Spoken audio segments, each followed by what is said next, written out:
Does the investor have to live in the U.S. after receiving their green card? Once the investor receives the green card, yes, they're expected to acquire residency in the U.S. What that generally means is that they are planning to spend at least half a year each year in the U.S. It doesn't mean that they need to stay here for a full 6 straight months, but just over the course of a calendar year, they've lived here, physically been located in the U.S. 6 months or more.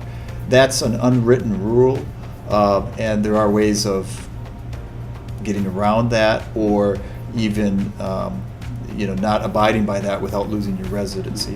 What I mean by that, for example, is say, for example, your spouse and children are here full-time, they're going to school, et cetera, et cetera. You're traveling a lot, but you're physically in the U.S. less than half a year that year.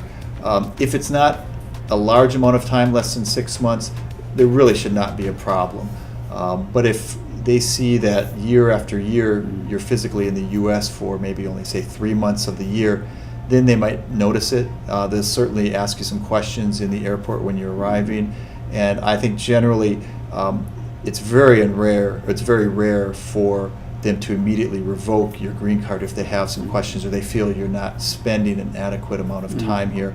At a very minimum, they're going to ask you some questions, and based on those questions, you can get a feeling and they might just directly tell you as well, it doesn't seem that you're maintaining your residency in the U.S. because you're only spending, say, 3 months here, 4 months here. If you start receiving questions like that in the airport, that's a good sign that they've kind of put a little check mark next to your record, that they're kind of monitoring this. And at that point, I think it's safe to say that you really need to make sure that you start spending more time in the U.S. to make sure you're here for at least 6 months. But overall, the investor is able to travel freely back and forth. Of course, that's an advantage of a green card, that you're completely free to travel as much or as little as you want.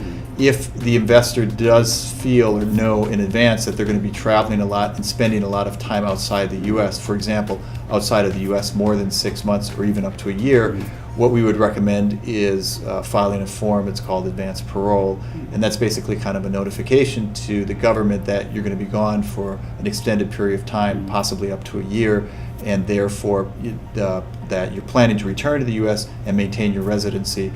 So in cases like that, it's okay, you can be gone for as long as up to a year without even coming back to the U.S. without losing your green card. Yeah, because some investors really need to go back to wrap up their business, sell some property that they may have, Sure. and then bring the funds here to start a new life. Right. So they need that time.